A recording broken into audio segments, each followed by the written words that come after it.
Quick update on the pandemic. For those that don't know the data already, we're approaching 31 million people in the UK who will have the jab. 10% of them have actually had the second dose, so that's fantastic news. Less fantastic was the fact that we had 4,040 positive tests yesterday, which is nearly 8% down on the previous 7-day average, and 56 people sadly lost their lives yesterday, which is down 35% over the 7-day average. So all the data is going in the right direction, even though everyone's particularly worried about this particular weekend with good weather, with people beginning to kind of forget about COVID and act as if nothing ever happened. Experts are suggesting, in fact, actually face masks and social distancing should actually increase now we're coming out of lockdown. We'll see what happens. Evidence yesterday would suggest that people aren't really taking much notice. Meanwhile, in Germany, they suspended the AstraZeneca vaccine again over concerns about blood clots. World Health Authority says that all hypotheses remain on the table as the origin of COVID-19. So again, no one's really able to actually ascertain whether this was caused by a leak from a medical facility, or whether actually it was something that was passed on by a bat or whatever. I suspect we'll never get to the bottom of that. I guess from an economical point of view, or economics point of view, should I say, GDP, they've adjusted the GDP growth for the last quarter of 2020. In fact, the economy grew by 1.3% in the last quarter, but then so did the deficit by £22.8 billion, which is really, I guess, a good link into today's title talk, which is about how can we afford purpose in a pandemic. We're going to be talking to a great panel who all have purpose behind what they do, and I'll ask them to explain what purpose is all about. Why do brands, businesses and agencies need to have purpose? Why is it important? How do I know when I've got it? And so on and so forth. On the panel, we have Adam Rubins. Adam has spent over 25 years delivering digital-first strategic communications, both agency and client side. We first met at the Walt Disney Company, where he headed up marketing within the film division at Disney, and he launched over 400 films over his 15 years there. He then set up his own agency, Way to Blue, worked with such clients as Red Bull, NBC Universal, and Intercontinental Hotel Group. He sold Way to Blue in 2018 and now runs a consultancy called The Arc. They are a consultancy dedicated to agency growth, but they very much take a more holistic approach, focusing on people as well as business. Adam is a passionate well-being advocate, an interest in diversity and inclusion, and his work for Action for Children is one of the key things that drives his own personal purpose. Beth Pope is a results-focused business leader, former agency MD and network CCO, and now co-founder of Firehaus. Throughout her career to date, she's worked with private and public sector brands in the UK and globally to deliver transformational brand engagement across advertising, digital and CRM. With Firehaus, she now focuses on helping brands grow through positioning and brand ideas rooted in purpose, people and culture. You see the theme here. Kate Levine is an independent communications consultant, specialising in working with organisations of all sizes that seek to drive positive change. She, full-heartedly enough, set up her own consultancy during the global pandemic in August of last year. And so far, she's worked with clients such as Women's Aid, the Climate Coalition, Unilever and AB InBev. 5 years from 2015 to 2020, she was the Global Activism and Communications Director at The Body Shop. And for The Body Shop, Kate worked mainly for PR agencies, including Hill & Knowlton and Conan Wolfe. Her interest has been long lived in effective communications and around sustainability and social change. The first project to ignite her passion was leading a wind farm nearly 20 years ago with Greenpeace, and it's continued right the way through to her work today with The Body Shop, as well as sustainability work for corporations like HSBC, Kingfisher and B&Q, and projects for trans inclusion for working with LGBT and the charity Stonewall. And finally, Georgie Howlett from the Stand Agency was named as one of PR Week's 30 under 30s in 2015. Today, she has over 13 years of strategic social change experience spanning charities and member organisations, B corporations and government think tanks and brands. She has run award-winning behavioural change campaigns, high-profile fundraising drives, pioneering through leadership and complex stakeholder engagement. She joined the Stand agency from Kin & Co, who are a purpose-led change management consultancy, where she headed up the communications team. So we have, as I say, I think a very well balanced and very knowledgeable panel today. I'm going to start, if I may, with kind of the first question, which is kind of essential to the session like this, and I'm going to pose it, if I may, to Kate Levine. Kate, what is purpose? Hi, everyone, and thanks, Stephen. So purpose is why you as an organisation exist beyond making money. And to sort of solidify that more, what value do you add to society? It's the why.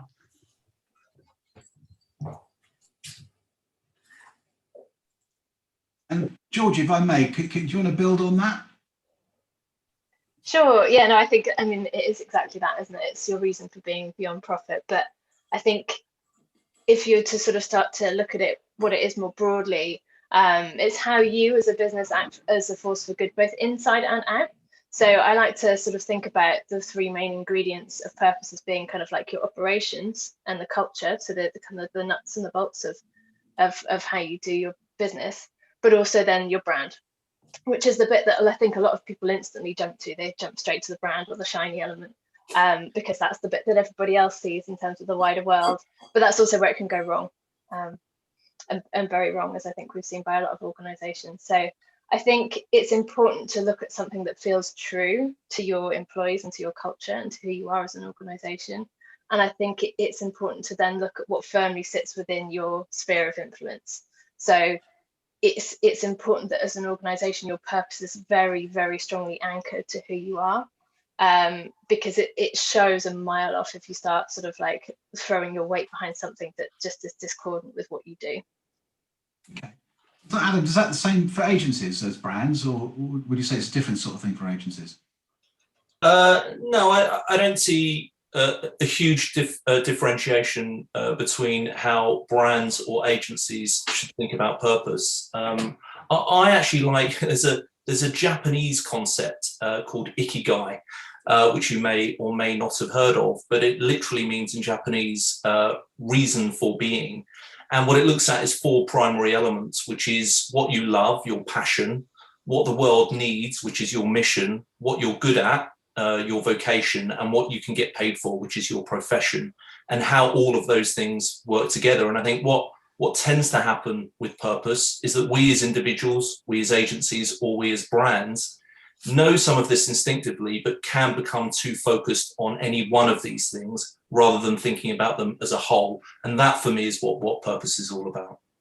It's getting that balance.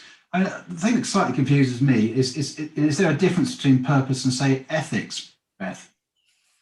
Well, I think you get into lots of confusion if we try and see purpose and ethics as the same thing. Actually, it's absolutely right, of course, that the way that a business goes about doing its business is done in as ethically responsible a way as possible, you know, in the way that it manages its supply chain, in the way that it treats employees and customers, in the way it produces or manufactures or delivers its services and products. But and actually, yes, of course, a business should be held to account on all of those things. But I don't think that purpose and ethics are one in the same thing. Ethics shape the manner in which you go about delivering your purpose. They aren't the purpose in and of itself, if that makes sense. Yeah, it does. Yeah, it does. Thank you for that. And I guess, Kate, we know that your life and in terms of the number of years you've been involved in purpose-led organisations and advising purpose-led organisations, has there been a change? I mean, is it more important today than it was, say, 15 years ago? Yes, I think it's seen as much more important. I think it's understood much more widely. I'm just going to refer to a letter from Larry Fink of BlackRock, and he writes a purpose-based letter to the biggest businesses and the biggest companies across America, and therefore it's of world importance as well. And 2 years ago, he said that without a sense of purpose, no company can achieve its full potential. Ultimately, it'll lose its license to operate from key stakeholders. So that's basically, taking a sort of, if you don't do this, you will not exist look at things. But I think also you can take a more positive view too. I mean, I guess he was trying to impart a sense of urgency to companies across America. But just thinking about from a positive point of view, in 2020, Kantar's research showed that purposeful brands grew twice as fast as other brands. And you find that more and more, particularly among the younger generations, but I think throughout, people want to work for a brand whose purpose is understood and that is lived within the brand. People want to buy from companies, and not just from brands, but companies that offer services as well, that are purposeful, that are true to their purpose, and that state their purpose so that people can feel a real connection with it. People are more and more interested in buying something beyond just a product. They're buying into a whole belief system and a way of behaving. Thank you, Kate. Beth, I mean, you obviously advise a lot of well-established businesses on purpose. Beth, and I was thinking, you know, all very well, but trying to reinvent yourself, and it may be an organisation that's central purpose the last decade or even last 100 years has been about basically making money. How do you re-present that brand in a purposeful way? And what sort of advice do you give to clients? Well, gosh, there's a number of points in there, Stephen, I think, because the short answer is probably carefully, by which I mean slowly, methodically and repeatedly, from the inside out, as kind of a few people have touched on. I think there's a real danger, and I say this as a marketeer myself, amongst a community of marketeers on this call, that we leap to marketing as the place to figure all of that out. And actually, I kind of feel like marketing should be almost the last place for purpose to show itself, to show its colours, if you know what I mean, and only kind of when it's good and ready, because purpose, if it is authentic and meaningful, starts from the inside out, and businesses do have to slowly and robustly, I guess, overhaul not only what they stand for, but how that manifests and is embedded throughout the company in almost everything they do before they can, I think, legitimately and credibly start to use that as a tool for communications, if you know what I mean. So yeah, an example of that might be, a classic one is obviously something like McDonald's, which, you know, started out as being about tasty, you know, cheap burgers, and over time people started to not be happy anymore, did they, with the way in which those tasty cheap burgers were being manufactured. And so they had to very slowly, over a very, very long period of time, completely overhaul, I guess, their sustainability credentials. And it's only more recently, I guess, that they then start talking about their purpose being more about feeding and fostering communities. That's a very long journey that they've been on for an organisation of that size. The other thing I would say about it is, I said at the start, that they have to do it repeatedly. I don't think there's a point at which you can kind of go tick, we've done purpose. I think there's always going to be things that encroach or emerge that challenge that, particularly for big organisations. But I kind of feel it's a bit like mindfulness. It's a kind of constant practice of evolution and improvement. It's not something that can ever be seen as a tick in the box and undone. It needs to live and breathe constantly in an organisation and be constantly reviewed. And coming back to your point, Stephen, around sort of, I think one of the difficulties is overcoming narratives. If I think back to when my father was in advertising, very few people thought about work in the way of what does the world need or what do I love doing. It was a profession. It was more about what are you good at and what can you be paid for. And so we are starting now to challenge some of these narratives. And if you've run your own business, you know that it's very easy to become very focused on the wealth aspect, what you can be paid for, so much so that you can start to lose focus of what's really important. And then you start to become a bit, the opposite of purpose is aimlessness. Of which some of the symptoms can be, futility. So, for me, purpose is it's a driver, it's a motivator, and it's a source of energy. I think that's it. I completely agree with that. I think when you asked the question earlier, Stephen, around the difference between purpose and ethics, I think ethics is something that's kind of broad brush that can everybody can adhere to similar kind of principles and guidance, whereas purpose is like this guiding, it's a North Star that is often kind of quite unique to an organization.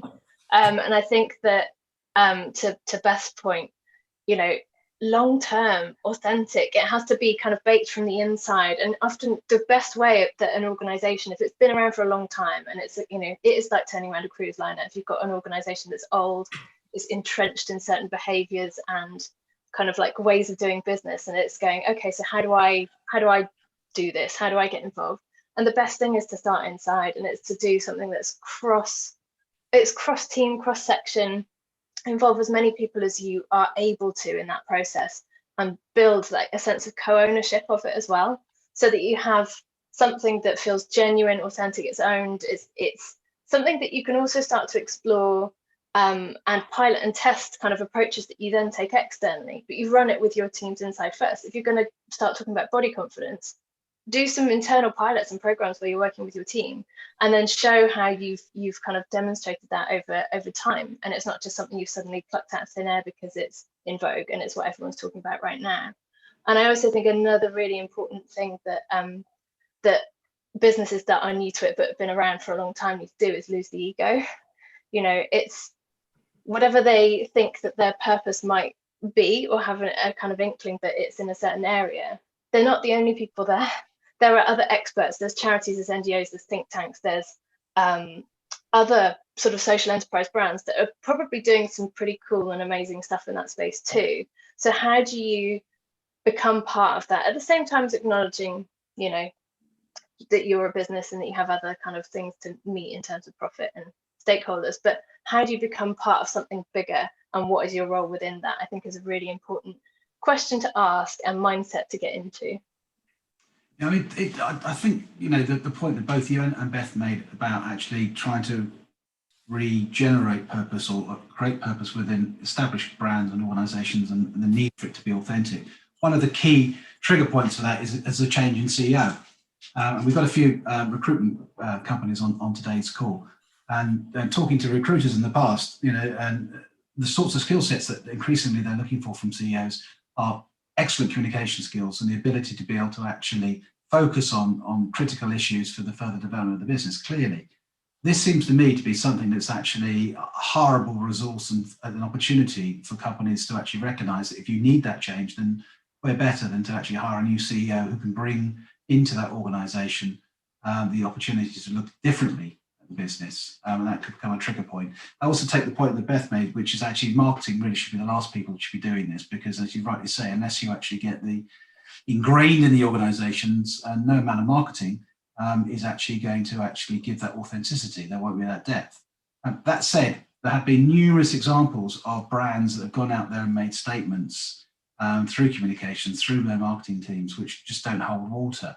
And are you aware, Kate, or anyone on this panel, examples of where brands have actually tried to kind of get on the back wagon of social purpose or whatever it happens to be, and got it horribly wrong?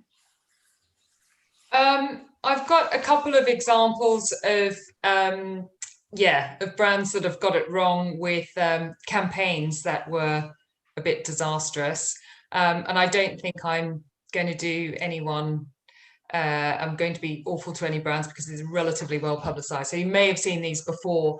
One was in the World Cup in 2018. MasterCard decided that it was going to get involved and help feed hungry children, so children in poverty.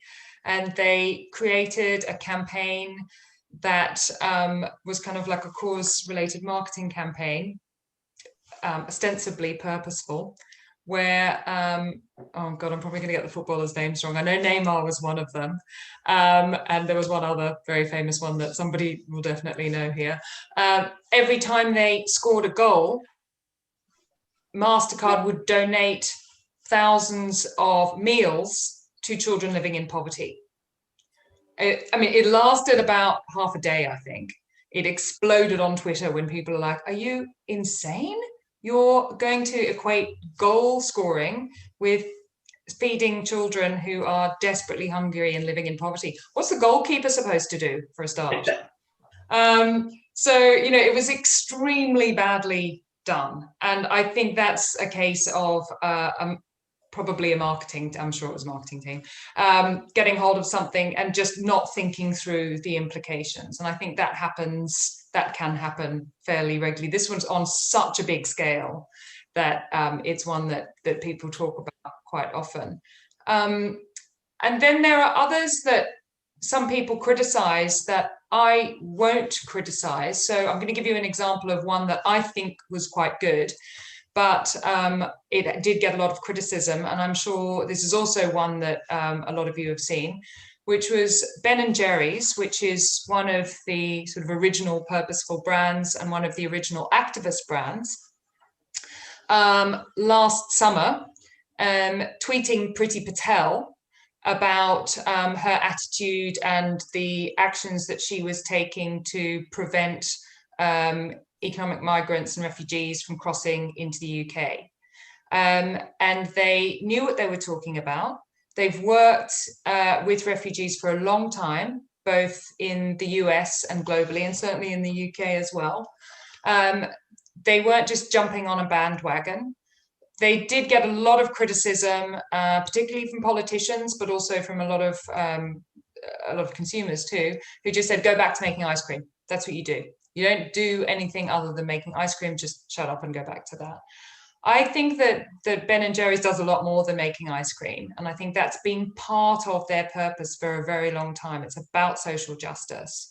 And as long as you are a company that has worked, and they work in partnership deeply with a lot of really well-known NGOs who are incredibly well, just have a huge amount of knowledge and can advise Ben & Jerry's and have done so for a long period of time.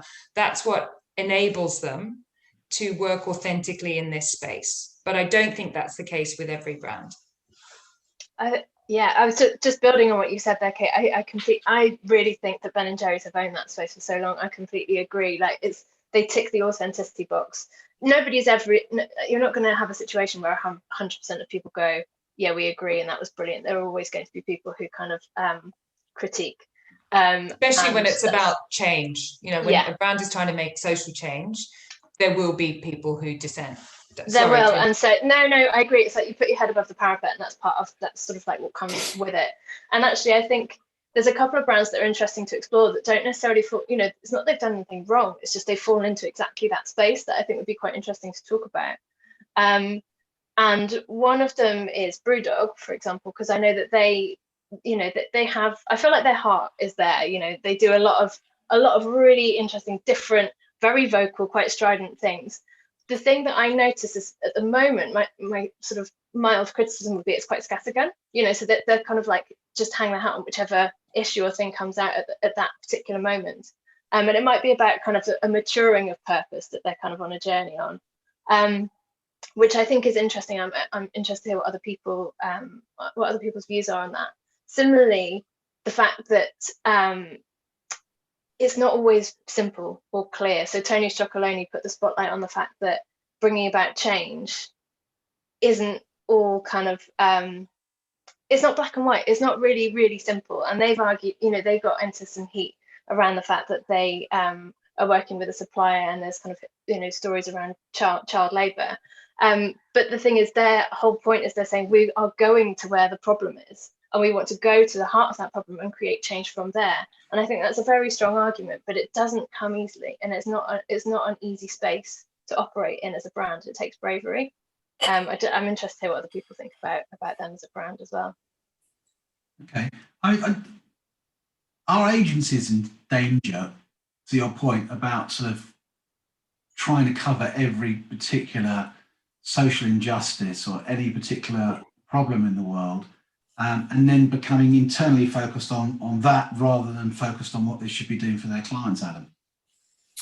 Well, I think that the one consistent theme we've discussed is how authentic purpose needs to be, and how linked to your core values and belief system it needs to be. And I think, with leaders of any business, they should represent the core values of the business, but also the workforce should. If you are constantly talking about social injustice, but you're taking dividends, throughout COVID, that it becomes incongruent.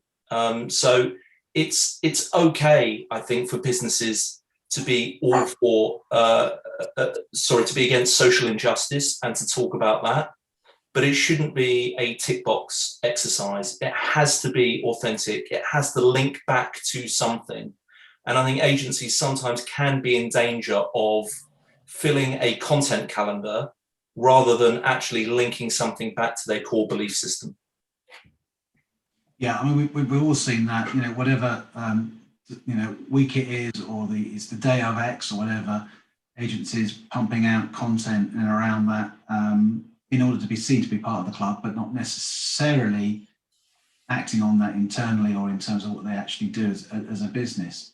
Beth, I mean, have you witnessed examples of agencies getting it wrong? I mean, sorry to throw that question at you, but have there been times where, as agency leaders, or have you worked in agencies where you thought to yourself, actually, I'm not really sure about why we're doing this, and actually, does it feel honest? Does it feel truthful? I mean, sure. I think that comes back to the point I made earlier, which is, agencies are experts in the business of communications, and that's how they solve problems. I think the issue comes with at what point in that conversation, or at what point they join that conversation with brands. And often it's kind of too late in the day, where the requirement is for a communications solution, not necessarily for a business solution. So I don't know if it's the fault of agencies, but I do know if you kind of go up the ladder, you can always get to world peace, can't you? There's that old adage, and it's kind of where is it appropriate for you to go? Because actually it's okay for your purpose to be about utility or entertainment, or making people look good or feel good.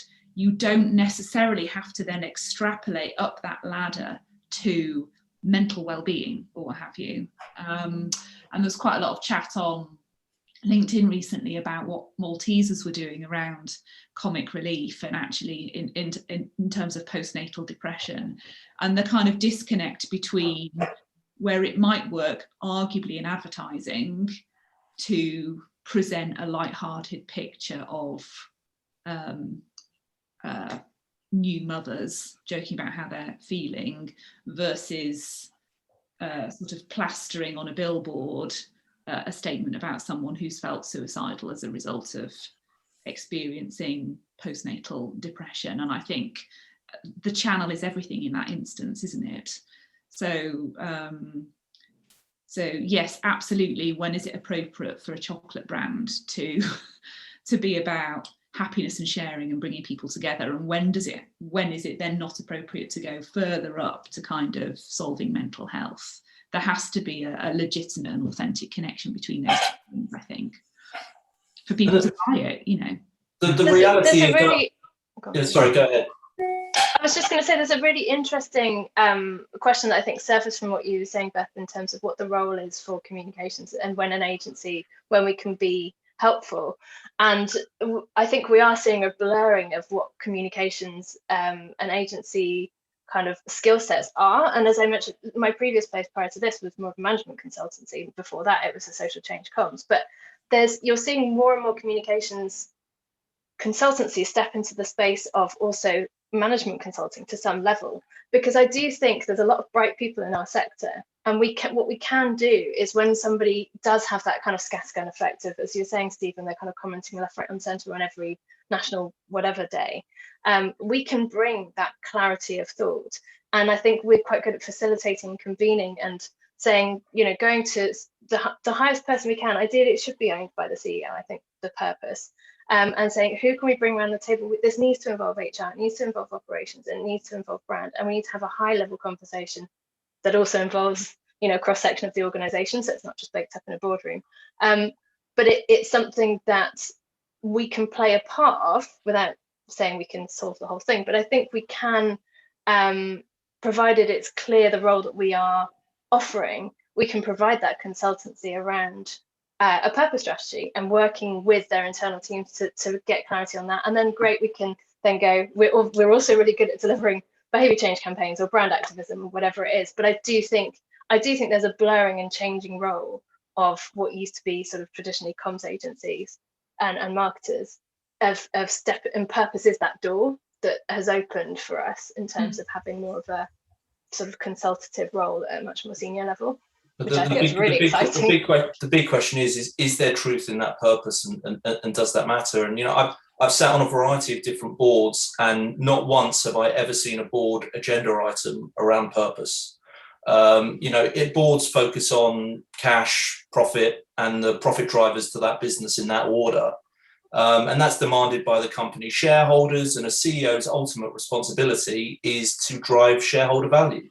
So, we're saying in one breath, a CEO should be purposeful and should have authentic beliefs, and that should be reflected in the core values of the business. But on the other hand, we're saying the business is ultimately set up for driving profits, creating wealth, and the two things together can be incongruent. So, the big question for me is, how truthful is that purpose, and how connected to the core belief system is it?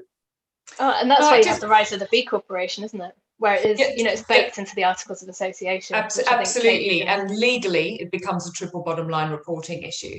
But for the companies that aren't quite at B level status yet, I do think that there is shareholder value in also making sure that you are. I talked before about the brands that are growing twice as much if they're purposeful. So there is shareholder value there in connecting more meaningfully with your customers and your employees too. The risk side of that is that your customers and your employees will call you out if there is that purpose gap or what they see as purpose wash. And I think that's happening more and more, and I definitely applaud that. And I think also it's worth considering ESG, which is something we haven't talked about yet, but that's environmental and social and governance. And that is a tool that shareholders and investors use to look at the risk with a company on things like climate change impact, diversity, supply chain management, and so on and so forth, where there are risks to the business that could undo it. Now, that's, if you look at the flip side of managing the risks, then there are opportunities there too. And if you overlay the purpose on that, then I think you can get to a purposeful strategy that manages those risks, but also makes the most of those opportunities too, that everyone in the business and connected to the business, so the partners with the business, as well as those people who are working directly for it, can get involved in. Yeah, I think sometimes it can come in reverse, can't it? You start with what are the motivations and what are the main things that board needs to hear about: retention, of great staff, attracting new brilliant talent, the bottom line, all of which there's increasing evidence. And generationally, the youngest generation, I don't know what the stats off the top of my head, but they are demanding of their workplaces, not just ethics, but the purpose more broadly. So it is becoming a boardroom issue, but that's not to say it's not knotty. I think it was 2 weeks ago, you look at Danone and the CEO, and that was all around kind of like how he was balancing, supposedly how he's like sort of balancing the kind of the profit and the purpose hand in hand. It's not easy, and I think that lots of particularly bigger brands are going to find it difficult, and there's not a sort of like a straight and narrow path to it. But I do think it is increasingly becoming a boardroom issue. It's just how you position it, and then as the kind of like the attitude shift follows. If that makes sense. Jeremy, who's on this call, and I, we did some work a year or so ago, actually probably longer than 18 months ago, with an organisation called the IFRS, which no one's ever heard of. They are a foundation, a not-for-profit public interest organisation which were established to develop a single set of high-quality, understandable, enforceable and globally acceptable accounting standards. In other words, they're the organisation that sets the standards for accounting and reporting.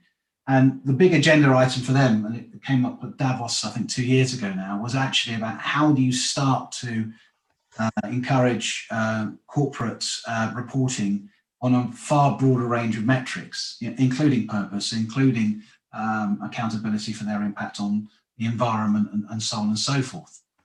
But certainly, once the bean counters can actually work out how to actually track it and how they can actually encourage it, then we will see, I suspect, a significant increase in purposefulness across all corporations, because there will be a financial metric or some sort of metric by which they can judge how purposeful they are. It's like all things in business. If you can't measure it, it's very difficult to report on it, and therefore there is no, if you like, a sort of squash ladder of how well you're doing. And I think business needs that. Do you think that's been one of the reasons to date why businesses haven't been more purposeful?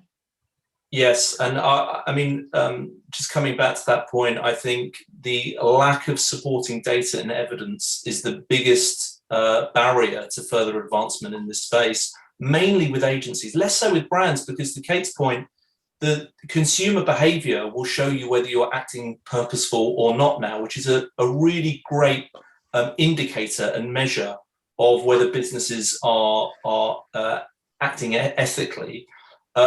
But with agencies, for example, if you're the CEO of an independent agency, what data is there to support the fact that being more purposeful will deliver more to the bottom line or make you a better or worse agency? There's very little out there. It's starting to come, and we're starting to see more of it, which is great.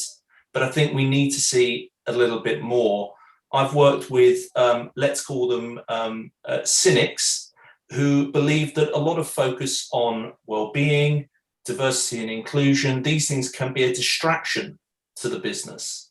Now, we all know that these things are a moral and ethical responsibility of business, and actually we believe that it will impact the bottom line positively, as well as being the right thing to do. But we need data out there that really supports that argument so that we can get the cynics on board. Can I ask a question? Oh, sorry. I just wanted to ask, I guess that there are other three of you and Stephen as well. There seems to be quite a lot more, potentially more briefs from brands who want purpose-driven activity or support with finding purpose, even at that stage, but also how to express it. Do you find that when brands come to you for that sort of work, they want to know how purposeful you as agencies are as well? Because that would be another sort of a factor in demonstrating that purpose is important from a business point of view. Yeah, I think all the evidence would seem to suggest that there is an increase in clients demanding that in pitch situations, to really understand how diverse is your organisation, what is your attitude on social inclusion, what is your attitude on other sort of environmental impact, and so on and so forth. So having a really clear point of view, but actually evidencing that, is very, very important. And I've known of agencies not get shortlisted because they don't have a diversity inclusion policy, let alone are they diverse organisations. So yes, I think it's very much going to be on the things that agencies just have to do, and it's the right thing to do, and they should be doing it. But more often than not, as Adam suggested, there are cynics out there who either are turning a blind eye to it or focused on other things. So I think it will change. The other point that was made earlier on, I think Georgie made it, is that actually, if you look at apps like Glasshouse and others, where people basically are actively deciding to go and work for an organisation based upon their employer brand, how they are as organisations, how they're perceived out there. What will this say about me? If I join this business as an employee, how do my friends think? How will it impact upon my friendship groups even? People are very concerned about that. And I think there's a whole generation who are much more purposeful, much more engaged, much more interested in these issues than, say, unfortunately, my generation. And then I think that will change our attitudes. I don't know what you all think. Yeah, the glass box brands concept is definitely one that has sort of gathered momentum, in the sense that we used to see brands as like this black box, and what you see is what is put out from advertising, marketing, etc. Whereas now you see the kind of the inner cogs, like places get called out for bad policies, bad culture, how they treat their staff. And so, you know, there is the rise of the glass box brand. Similarly, I do think there's a tipping point happening. So Adam, your point about agencies, if you take the B Corporation movement, even if it comes from our clients, I think, you know, I've certainly come across a few B Corporations who say, we only want to work with other B Corporations. And thus a tipping point happens. And it's just, obviously the pressure's going from the consumer to the brand, to us as an agency. But I think that's a thing that we should be looking to, you know, I mean, personally, I'd like to be there before that, you know, that's something that we want to achieve out of the kind of being socially driven and socially minded ourselves as an organization. But I think it's something that is happening either way. The tipping point will be reached soon. I am an optimist, though. So. Yeah, no, I think unless you're an IP business, your biggest commodity as a business is people and potentially time. And with people, it's how do you retain the best people and how do you attract the best people? And for let's call them the younger generations now, things like culture and purpose are incredibly important to them. Long gone are the days when I would interview people, and if I asked them if they had any questions, the question would be, how much does it pay?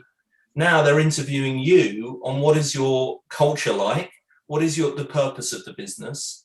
It's become a role reversal. So these things are incredibly important. I think ultimately, if you want to have the best people in your business, what's important to them needs to become important to you.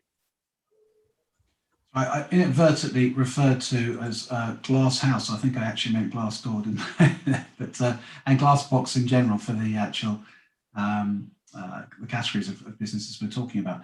But I'd like to open up, if I may, now for questions. And we've had quite a few observations and questions during the call from Annabelle in particular. Annabelle, can I release you from the darkness there and ask you some if that's okay? Bring you into this conversation. I think one of the points you made is that actually it's a listening exercise, and obviously you're in the business of listening. That's what you do on behalf of your clients, both agencies and brands. What are they telling you? What's coming up on your pulse surveys at the moment? Yeah, thanks for bringing me back out of the dark. I've just had a decision not to keep staring at screens for too many hours, so apologies, I have been here. What we're hearing, and a lot of our work is with heads of internal comms and engagement, and so employee engagement has to be, and as you quite rightly identified, Gen Z, millennials, they do really want to know they're working for an organisation that's got more about it than just the bottom line. And so increasingly, HR, head of employee engagement, heads of internal comms really want to know that the C-suite are plugged into communicating what the purpose is. And if they haven't got one, then to start finding one. So really resonate with everything you're saying. It's bang on. And so what we do is basically to start that conversation, to understand what it is that people do connect with. What do they see as the company's purpose as it is? Is there a mismatch between what people think is going on and what's actually being talked around the table? So joining up the dots, I think, is an initial exercise. So for any marketing agency to ask those probing questions, you know, what's the internal chatter? What are people saying? And that's kind of base level, really. And then actually you start to find your purpose really needs to come out of what your people believe and what do they stand for. Is it world peace, top of the ladder, or is it serving local community, mental health issues, or something that really resonates for them? If you're recruiting locally, then there might well be a geographically driven purpose that you can really get your teeth into. So ask, you know, encourage those questions, work with HR, employee engagement, and obviously link up with marketing and comms, because you then want to seed that messages externally. But in short, it's a listening exercise. And what we're hearing is that people are really passionate. If you give them the airspace, the online ability to feed back and say, you know, this is what ticks my boxes, this is what I'd like to get involved in. It generates ideas, and that energy can be infused right up through the business rather than it being top down, oh, let's pick this issue. if you've got a group of ambassadors within the business, then you're absolutely, you know, in the fast track to develop your purpose. I totally agree with that. When I was at the Body Shop, we had Stephen was talking before about when a new CEO comes in, I think Adam, you were as well, and that being a time of change. So maybe a lot of people might see the Body Shop as one of the original purpose-driven companies. And that's certainly one of the reasons I joined it. We had a new CEO at the end of 2017. And when he did his first interviews of all sorts of people up and down the business, across the business, what is the Body Shop's purpose? He got as many different answers as people he asked. So it all kind of connected together, but no one was able to articulate it in one way. So he decided the very first thing he would do would be to uncover that purpose. And as Georgie was saying, that was quite a long process. And we went, you know, the Body Shop exists in over 70 countries. So we had people joining from, I don't think we used Zoom, but something like that at this point. And some people were coming in for meetings. So we arranged everything together. We spoke to people who worked in the store, people who worked in the warehouses, people who worked in the offices. And it took us a long time. But before we went, you know, towards the end of that process, we also started to have lots of workshops with all our staff to try and embed, before we even started to embed the purpose, to debate some of the things that we've been talking about. So we were listening, but I would add to listening, it's also a learning exercise. I led a few workshops about feminism because we wanted to talk about being a feminist brand. And there were a lot of people who had a real aversion to that word, which surprised me immensely. And I'm talking men and women, young and old, had a lot of baggage that came with that word. And it was so interesting to unpick that. And it really helped us think about how we positioned that, how we communicated that, the kind of projects that we might do based on it. It was fascinating. Yeah, you mentioned obviously a change of CEO, but when you get a change of ownership, a lot of purpose-led businesses and their followers and their fans, you know, feel let down. For example, when Innocent sold to McDonald's, I guess arguably too, obviously when Body Shop was sold, it's a really difficult thing because I think purpose and brand are united, aren't they? I mean, they should be fundamentally your purpose as an organization and your brand values, what you are about as a business, they should be joined at the hip, aren't they? Part of the same thing. Anyone? So what was the question, Stephen? The question is that your purpose and your brand values, and as well, obviously along with your mission, they're all part of your brand guidelines. They're all about basically who you are and what you are. And therefore, in essence, when you are building purpose and you're building that you know, strong brand culture within an organization that's embedded right the way through, very often it becomes undone at the point you actually get sold to an organization that doesn't share the same values, that doesn't have that same sense of purpose. And therefore, you know, you lose your fan group, you get a lot of social pushback. That's one of the things that BCorp was set up to to also try and overcome, albeit it's not that simple, it's not straightforward, but it tries to bake in a level of legal protection, you know, as a business is potentially sort of changes hands, I think. I don't know if anyone else understands. Well, it's a big issue in M&A, and when, you know, businesses are acquired, one of the biggest challenges, as many of us will have experienced in one way or another, is the onboarding and integration of those businesses. And often we talk about it being a chemistry or a cultural fit, but it's often around values and purpose.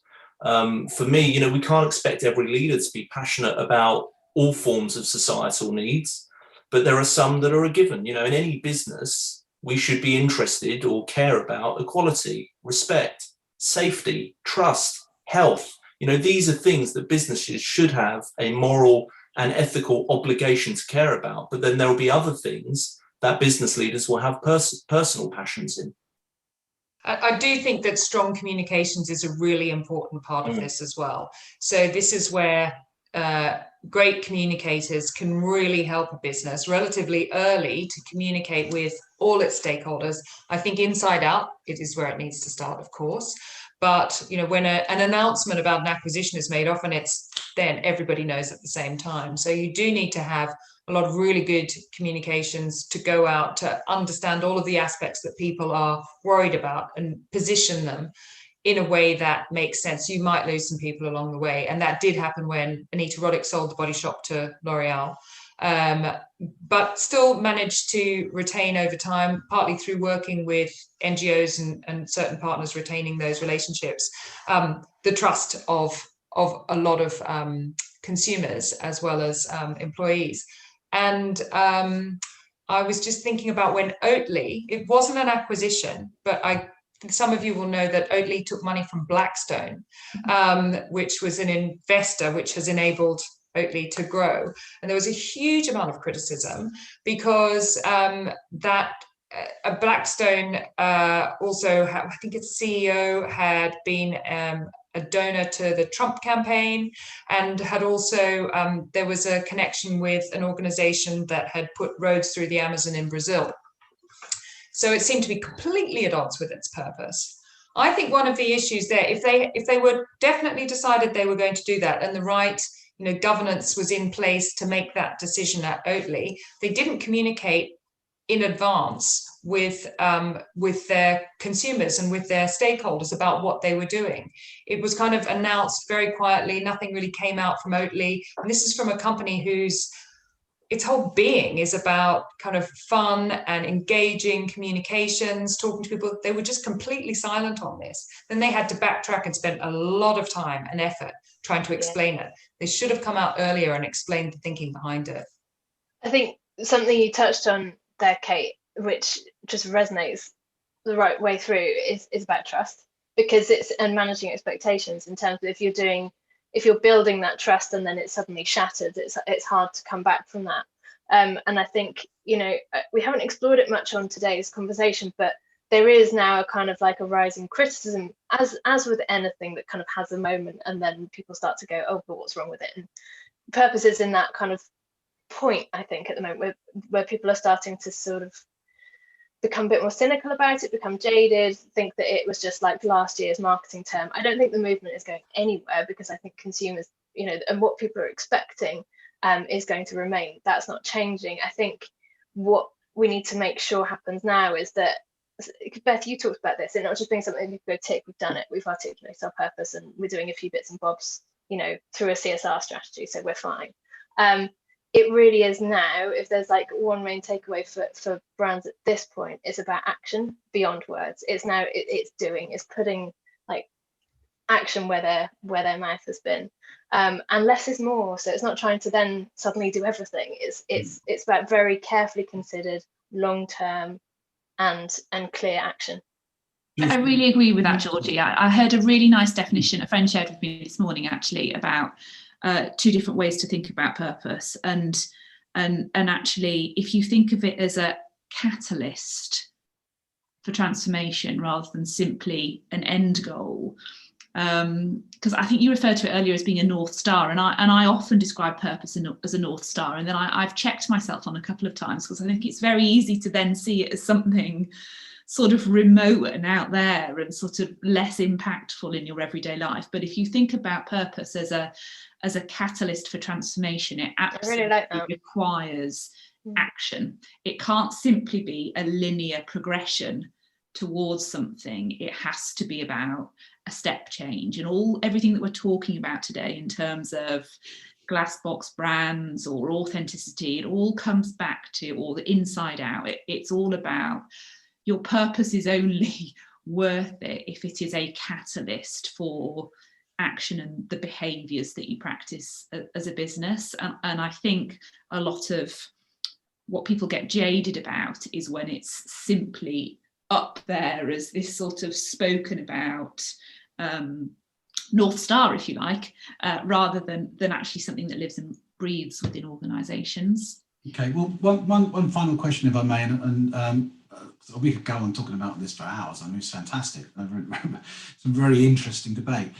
Chris Axe, who is one of the founders of Switch, which is another Pimento agency, had a question relating to BCorps, and it kind of comes back to what you were just talking about there, Georgie, and you mentioned BCorps earlier on. Chris, Hello. Yes. Really interesting talk. Thank you. We started to look at B Corp and other accreditations, and I'd really like to hear your thoughts on what you think of B Corp, or are there other accreditations out there that you can look at to really communicate your purpose, but also embed it as well? Do you mind if I start? I won't be long. Go for it. We went through the B Corp process at the Body Shop about in 2019, I think. It takes a really long time. I mean, that's a company that, as I said, was in lots of different markets and had franchise partners and so on. So it was complex anyway. But it does. Everyone I know, even relatively smaller businesses, say it's hard. But I think it's hard for a reason, because it's not going to be. You don't want it to be a sort of big certification that anyone can get, regardless. They really do go into a huge amount of depth on social and environmental aspects. And as Georgie said before, one of the first things you have to do is change your articles of association so that rather than your value being just for your shareholders, it's split between environmental, social, and financial impact. Those three things are split equally. So it's sort of properly embedding triple bottom line behavior and reporting.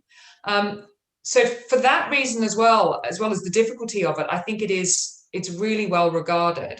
And I think there's another point of B Corp too, which is that it's a community of other B Corps. And I think Georgie was talking about, how they might connect with each other and encourage each other. And I've noticed this year, just as a recipient of B Corp services, from Abel and Cole vegetable boxes to clothing companies and so on, many more businesses are making a much bigger deal of their B Corp certification too. And I think that can only be a good thing. So awareness in the B2B community and the B2C community of what B Corp is and to look for it. Yeah, so I think definitely endorse it.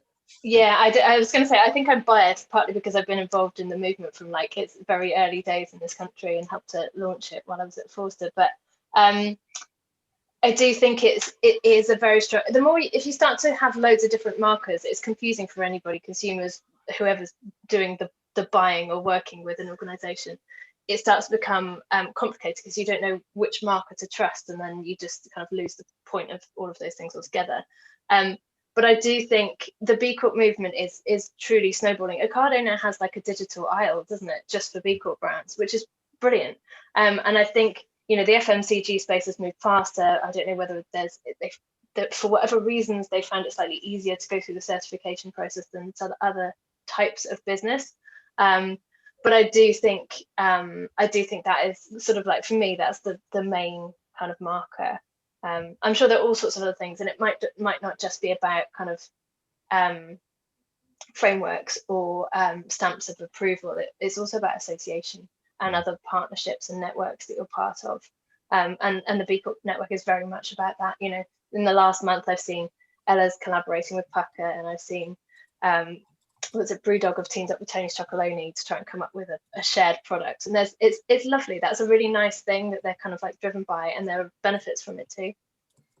Brilliant. Thank you very much, Georgie. And thank you to all of you today. Kate, Beth, Georgie and Adam, really, really constructive and insightful series of conversations today. Sorry to cut it short there, but we've unfortunately, I suspect people have got meetings to go to. A couple of things I may, by way of church notices. Next week, it's the turn of the newly formed Pimento Business Development Club. It's a new monthly webinar to support business growth within Pimento agencies and consultancies. The monthly webinar has been designed to support all PDs, new business managers and marketing heads who are responsible for business development in your agency or a consultancy. There will be an invitation going out over the next 24 hours. We encourage you all to join us, get some free advice, insights and case histories from a range of experts aiming to help you improve your inbound leads and conversion rates, and added to which, of course, your purpose, because I think we can now see a clear correlation between purpose and profit. The first session, as I say, we'll talk about Pimento and what Pimento's up to in terms of business development. And also another thing to remind you of, a purposeful activity. The Pimento Initiative netwalking kicks off next week. 5-member walks across the country, or 6-member walks, including the partner director. If you fancy strolling with 5 other members to a country pub followed by a bite outside, for now, then please contact your partner director. Next network call will be the week after next. I'd like to wish everyone a very happy Easter and thank our panel for today, and look forward to seeing you all very, very soon. Thank you very much indeed. Cheers. Bye-bye.